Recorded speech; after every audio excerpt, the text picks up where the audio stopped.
Hey guys, it's Generalkidd here. How's everyone doing today? Well, as you can tell, we got another different but special video for today.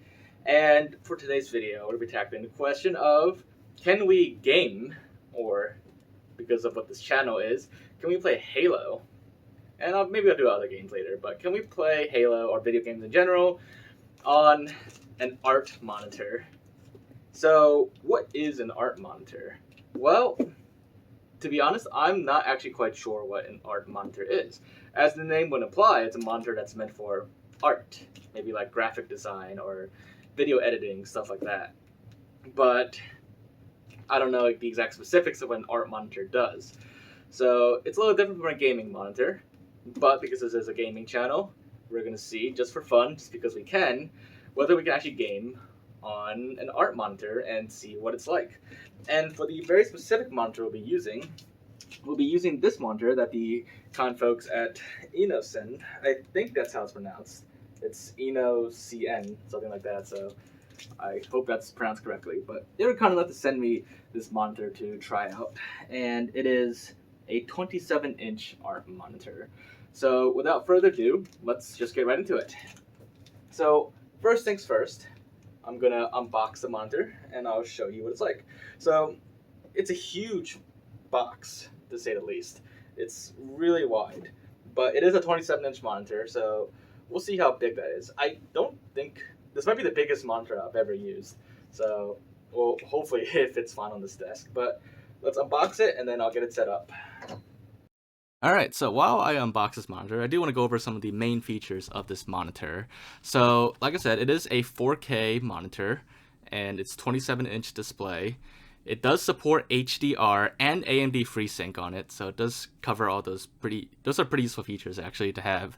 And it also does support a lot of connectivity options. It has USB-C, it has DisplayPort, HDMI, and regular USB ports to support a lot of displays.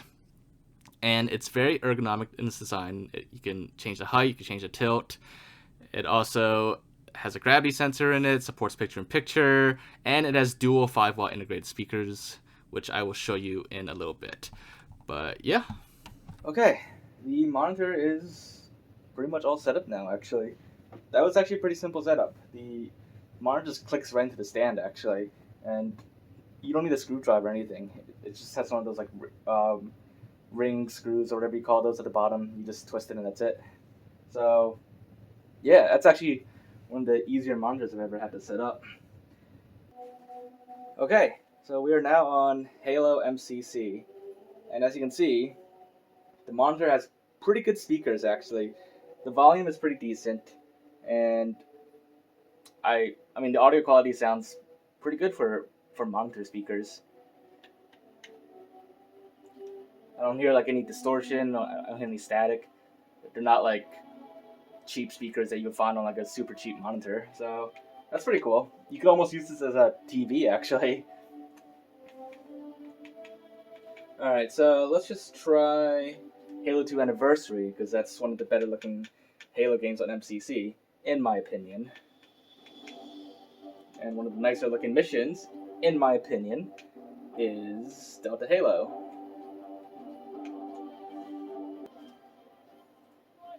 Alright, we are now in game. Gonna take a knee here.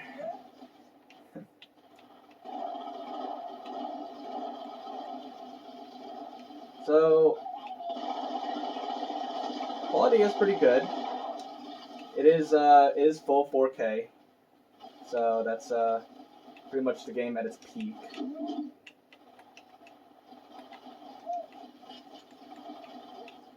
Refresh rate is 60 Hz though, so that's why I used my Series X, because there was no need to use a higher refresh rate device. The Series X took up to 120 Hz, but that didn't matter either, so 60 Hz is fine in this case. Ah, there is HDR support on this monitor, so there's 3 different HDR settings on this: HDR Standard, HDR Movie, and HDR Design. I'm just gonna use standard. Oh my god, okay, that's a big difference. Actually, let's try the other HDR standards. So you can, I know it's kind of blurred in the background, but let's actually here. Landing zone secure for the moment. Okay, so huge difference in HDR standard already. Inbound phantoms, Chief. And then HDR movie, about the same maybe. HDR design, I can't really tell the difference. I'm gonna leave it HDR movie actually. It might just be in my head, but I feel like I think HDR movie is better. Yeah, the biggest differentiator is HDR, and this is one of the nicest HDR I've seen actually, because I usually play on like a 4K TV with HDR, and I think this looks nicer than my TV's HDR, to be honest. So here's like a little nature scene, a lot of green, a little bit of blue, some lighting. Let's do HDR on and off again. So quick comparison. So HDR off. It looks fine, but the colors are all like washed out compared to HDR. And then back to HDR movie. And yeah, huge difference there. So yeah, I would say if you play games on an art monitor, such as this one, you'll get a really great image. Alright, next up, because it is 2022, we of course now have to test Halo Infinite, not just MCC. Because Halo Infinite's a pretty nice looking game too.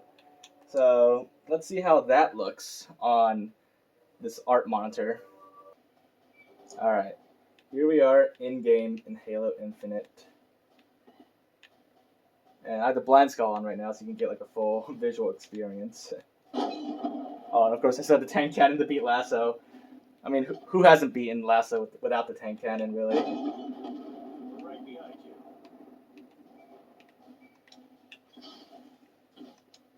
you.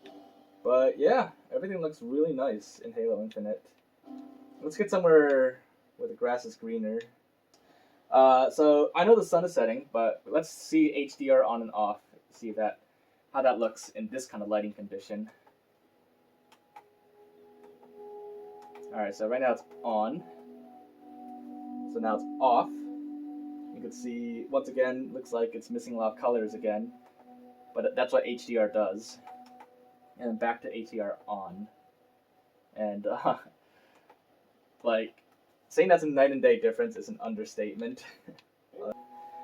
So overall, I would say that an art monitor, especially one that supports 4K and HDR, such as the Innocn monitor here, is perfectly capable for gaming, especially for console gaming. Now, of course, if you're the type that wants to play like highly competitive games at like high refresh rates and high frame rates, you know, basically anything above 60 FPS and 60 hertz, then maybe it's not suitable for you. But for those who just like a more casual experience of gaming, like for campaign or story mode games, or more cinematic experiences in games, especially like a lot of PlayStation games, because they're a lot more cinematic, really.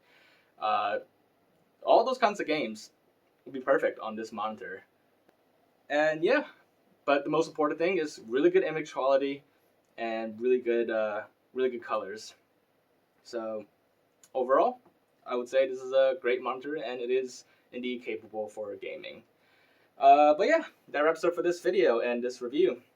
Hopefully you guys found this to be interesting, and if you are interested in this monitor, you can definitely check it out in the link below.